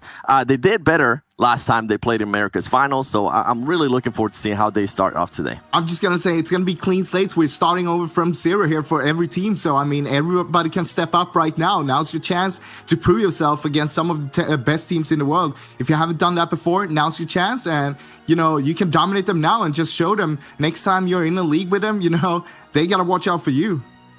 Yeah, it's a nice taste into what's coming up later in the year with PMGC as well at the very end, where we have the big competition from the best teams in the world going head-to-head. But let's see how the teams actually go about getting the points on which battlegrounds they'll be doing it on. And pretty similar to what we've had recent times as well. It's going to be starting things off on Erangel with a Sandhawk, another Erangel, Miramar, and then a final Erangel. So, Seven, I'm pretty happy with 3 Erangels. I know you are. I am. I'm enjoying. Listen, I love Erangel, but you know me. You know I prefer Sandhawk. I prefer the madness of that and what that brings out. And also Miramar. I mean, we have seen Miramar become a bit of a Sandhawk in regards to just action. And you said it. In the East, all the teams were looking out for blood. I wonder if some of the teams in the West are going to be doing the same in matches like Miramar. We do know that everyone likes Erangel, and it's going to be the home turf for everyone. So having 3 games of that, it's going to be the most important map to make sure that you are actually performing to your maximum on those maps. And then you have, of course, Sandhawk and Miramar, more of a little bit of a wild card, I'd say, throwing in there every day. I mean, it's a chance to pick up a lot of points if you're definitely strong on a map like that. I know Scrim Farm over in PMPL Western EU was one of those teams who looked like to use that to their advantage, though we're not going to talk about what happened with them because we're going to talk about the teams that are relevant to this event. Before we do get into our first match, because it's coming up in just a few minutes, though, we're going to head to a short break, but we're going to entertain you with a quick little speed session from some teams from the West. When we come back, we'll be kicking off match 1. I think the most difficult part is to play with the fingers, and it's different to play in a mobile phone from the computer. So you have to train and practice to get better with the fingers and the gyroscope in the phone. So I think that's the hardest part. The most difficult part of this game is how to play against other professional teams and still try to achieve good goals and show off your country and your team organization name. I would say since it's a FPS game, the shooting is the most difficult part of this game. The most difficult part of this game is by the competition, like some tournament. We had so many tournament in the past, like we won a lot of tournament and we lost. Then we have to learn from our past, like we want to become a champion, but many become pro player from the new, I don't know from where, like they're better from us, like we have to beat them and we have to compete. The most part of like the difficult of this game is it's new and everyone knows, so we have to practice more and get and take the detail of the game. The map is very big and every game is unique, and you have to like think about all the things happening on the map so that you can take the best spot and win the game. Most difficult part of this game is no same situation, no same blue dome, same teams, how we rotate. So we need more flexible and quick judgment. We need quick judgment. Most difficult part is competing against top other teams from other regions. Like when you don't know their game style, it's hard for you to compete against them. The most difficult part of this game is it's on mobile and things are small, so you need more focus. Most difficult part of this game is need to have a strong teammates, potential teammates to play with strong strategies to survive until the end of the circle. The most difficult part of this game is probably communication, because a lot of us getting tunnel vision. We can't shoot and talk, so this is the hardest thing to practice. All right, it's time. It's great to hear from some of the teams, but you know what? You can talk all you want, but as long as you don't put up in the server, in the lobby, it's not going to matter what you say outside of it. We need to see teams put up some big numbers here off the bat if they want to win the $250,000 for the charity of their choice. But before we can even do that, we got to remind you guys about what teams are even playing, who's on these teams. Let's take a look at the rosters, though, and start to dive into some of these teams in particular, the ones we expect to do well. Though with that expectation comes extra pressure, because no team wants 7 rooting for you, because if you fail, he's not going to let you forget about it. Let's take, I don't know, I mean so mean, I swear. Let's take a look. You're absolutely right, though. I mean, you're not wrong. And in this, I mean, we have quite a first page here. I think the first thing I'm going to be looking at is going to be Alpha 7 Esports representing Brazil. We know that they're capable of putting up good performances. They didn't actually do so well in the Americas final. And guess what? They're going to be going up against their arch nemesis, Argentina and Team Queso. And that's another team that's been improving in this, as I was saying earlier, in this short-term tournament. But can they keep that up? And that's something we just haven't seen out of them, Frost. And I'm hoping that they kind of show it here on this tournament. You did want to mention Ghost Gaming? I thought you wanted to mention them as well. You know, curse them a little bit. No, but Ghost Gaming, of course, we know that they did great as well, both in the PMPL and in the America's Championship. So I'm looking forward to see what they can bring here. But I know that they've had a little bit of a struggle in the scrim, so we'll have to see what's going to happen. A lot of strong teams on this side, as you're saying. So a lot of the teams that has been playing against each other as well. I mean, A7, Ghost Gaming, Team K, so they all know about each other. They've been playing so much against each other. That's going to be interesting to see if they're going to utilize that kind of information against them. Yeah, and how they're going to be able to adapt, right, to the other teams, because we don't only just have these teams. We do have other teams that we're going to be showing you very shortly. And then we have Chivas Esports representing Mexico. I'm pretty sure Juancho, that's a player that's been in the game for a long time, that he's been able to be in big tournaments like this one. I'm pretty sure he's going to be looking to do a great performance. And I know there's one team here that you really wanted to talk about, Frost. Oh, yeah. Tell him. Guns Esports. I mean, I knew it. I mean, they're my favorites. You gotta love them. They're so good, but they had a slow start in EMEA Championship, but we saw them coming back strong, and they got themselves a second place there. And they played against a team like Destiny there as well, so they know about Destiny. They know how to defeat Destiny, and Destiny, they want revenge on Guns Esports for that. So, I mean, it's time for them to step it up now. Yeah, and I'm actually glad you mentioned Destiny. Destiny, in the previous tournaments, hasn't really put up the best performances possible there for Germany, and I'm really hoping they're able to at least secure a top 3. I think that would be massive for a country like Germany to be able to secure that too. And then we have La Nostra MVP. Hopefully I said that name right, because I was kind of thinking about it in Spanish. We have some good players there, and then we have Q Lash there from France as well, Frost. Yeah, I gotta jump in, because like 3 of these teams I just covered in PMPL Western Europe as well. I have to say this, Destiny, I mean, they looked phenomenal when it came to the league stage at PMPL. And even in the finals, they looked pretty decent as well. But when they got to the EMEA Championship, they just kind of didn't really perform. They finished 10th place overall, which was very disappointing.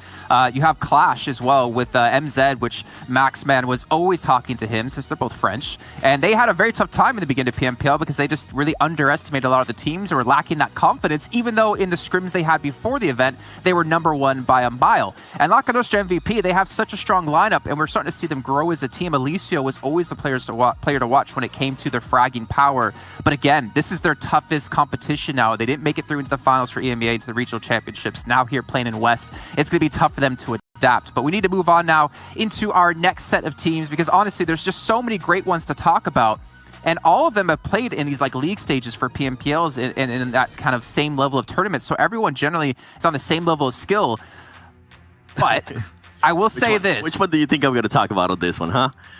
I mean, I don't know who you're going to talk about, but I know who I want to talk about. All right, you go first. We'll go to you. Okay, I mean, Nextria Gaming, like in Turkey.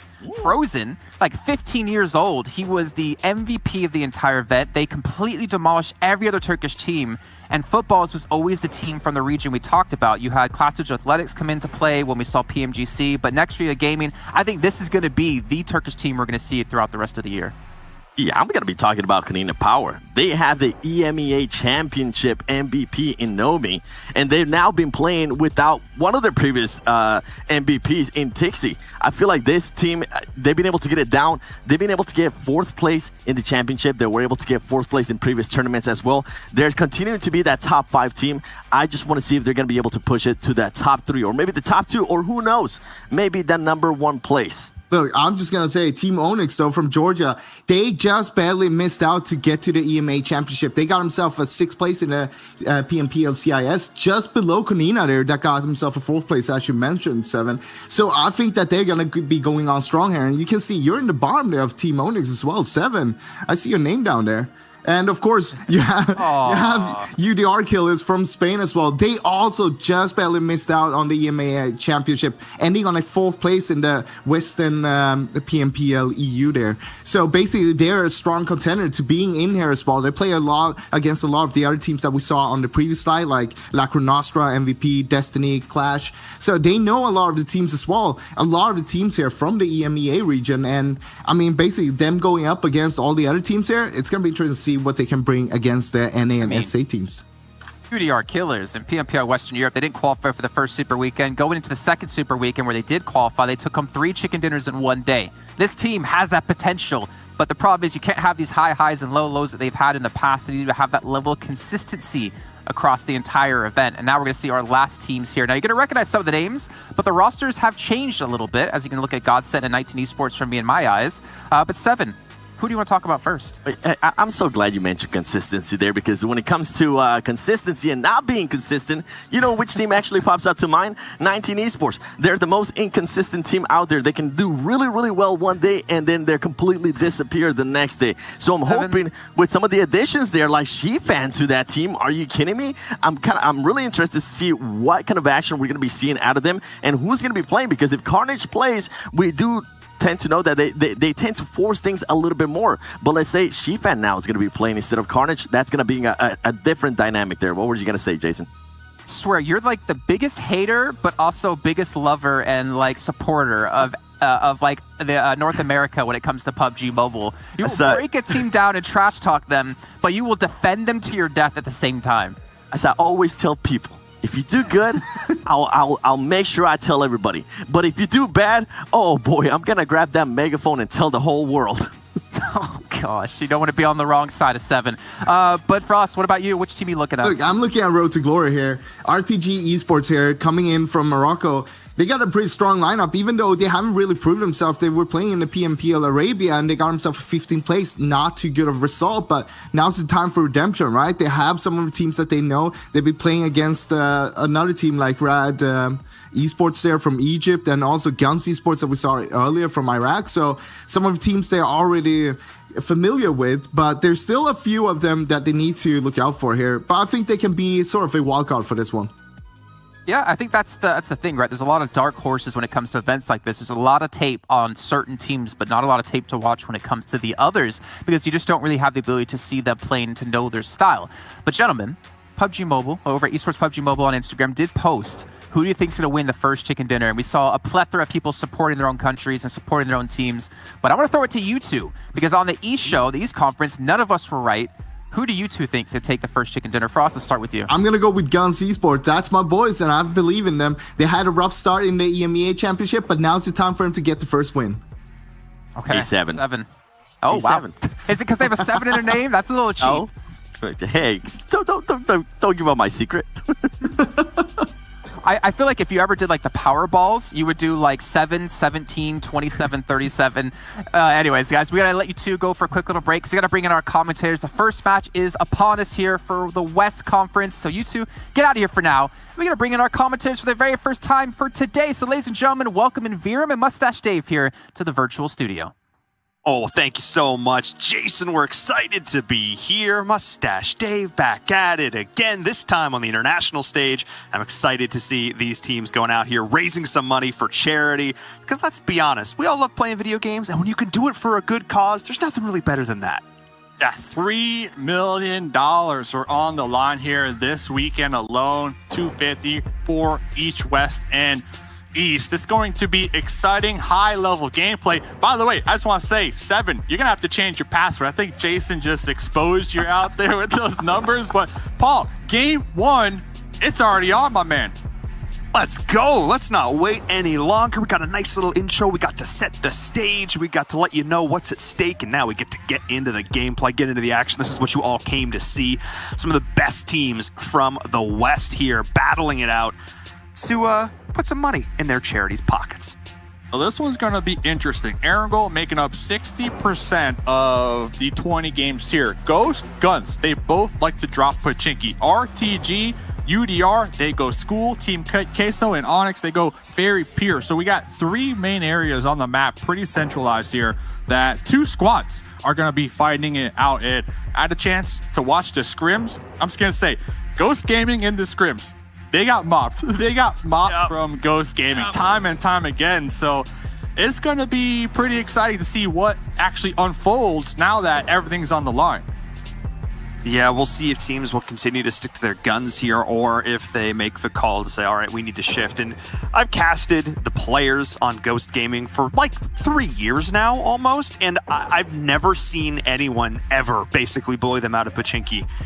And this might be the first time that that's ever happened. Oh my goodness. Like, where are they even going? What's even happening right now?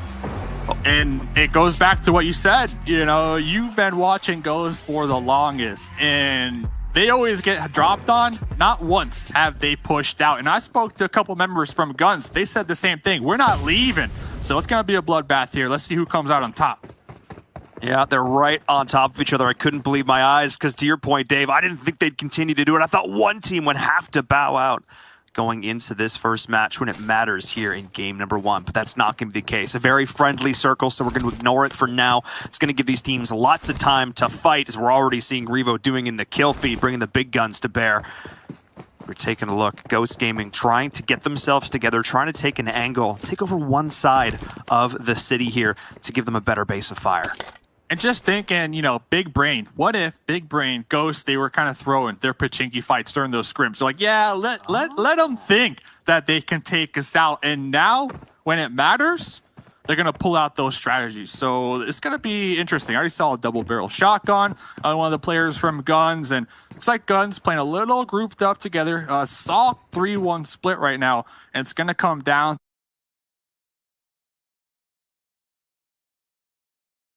to who can get and catch their opponents. The next step to that, of course, is seeing if you can confirm it, chain it into something else without giving up that down in return. We're seeing Godsend here taking a little bit of damage over towards crates.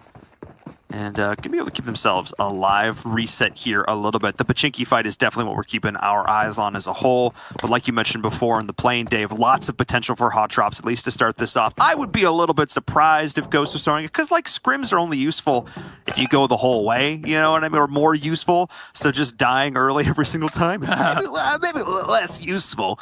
But no, I'm definitely curious to see how that ends up playing out here, because we never know when push comes to shove on the day of. It's anybody's game.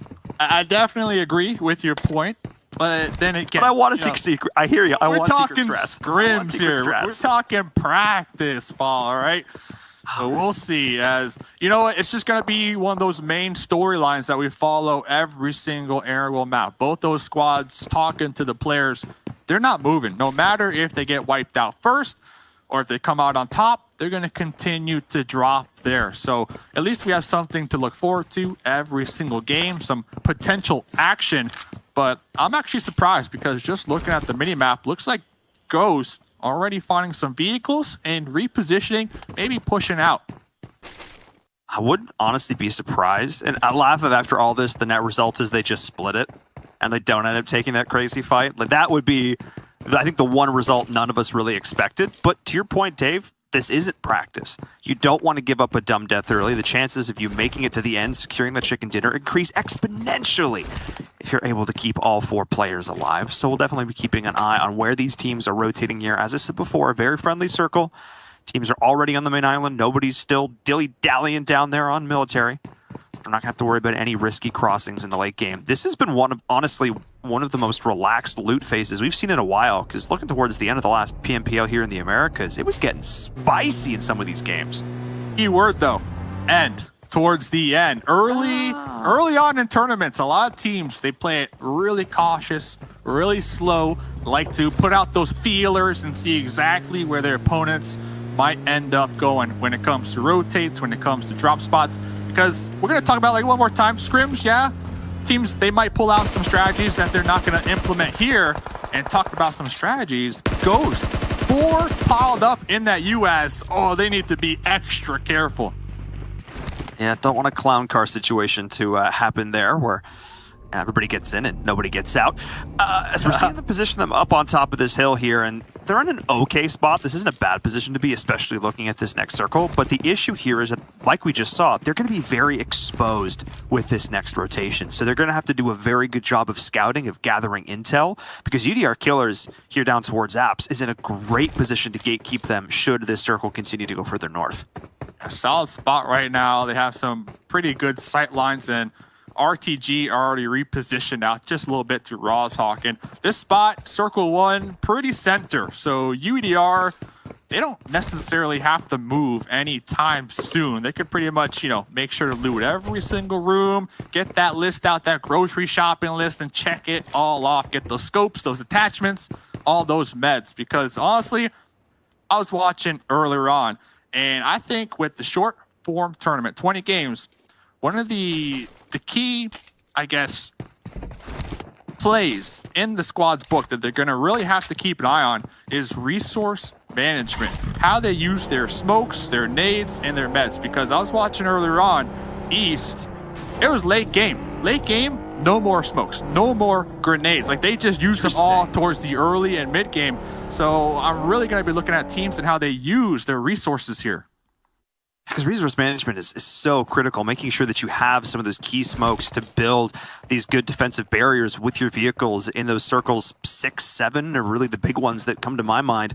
Using a lot of the util early, while it can secure you some of those early kill points, the diminishing returns start to come in, because once you get, especially into that top 3, 10 plus points for the win, that is going to be garnering you a lot more long-term success than the odd point here or there in the early game. So we'll keep an eye on that for sure.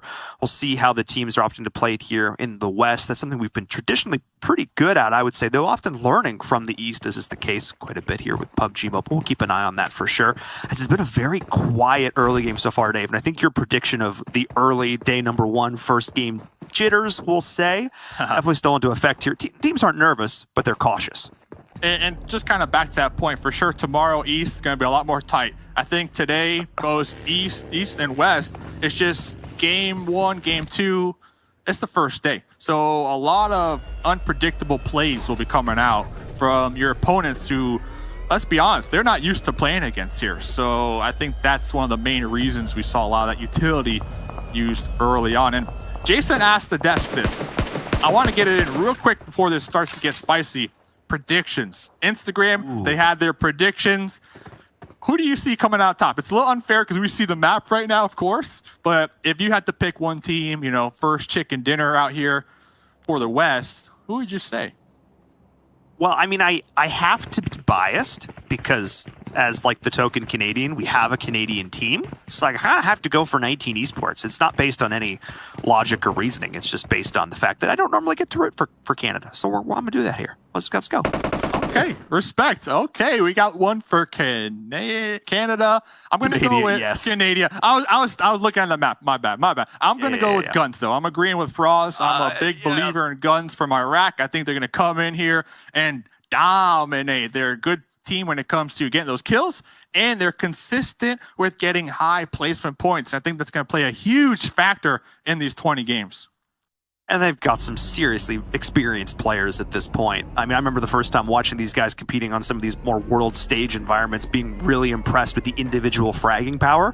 For me, if I can see this guns iteration playing more together as a squad, if we can see that team synergy ramping up, then I absolutely agree. They are going to be a force to be reckoned with in this tournament, as we did end up seeing Team Queso, I believe, getting the first pick up there on the Chivas Esports. So keeping an eye on this.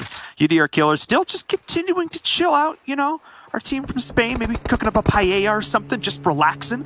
As a team who's not relaxing right now, it's Rad going to be going in here. Clash going to find the shots. Trazen doing a great job there, finding the off angle. More vehicles continue to stream in, as you can see it in the kill feed. Nice job there from Clash. What is Rad doing? They just went right into the meat grinder. Yeah, our squad from Egypt just straight up YOLO sending it right now, and they got picked apart one after another. They did not even have the opportunity to fire back because I saw a couple members, they got sprayed on in that vehicle and they weren't able to pop out in time. So that's going to be some nice early game loot delivery right now.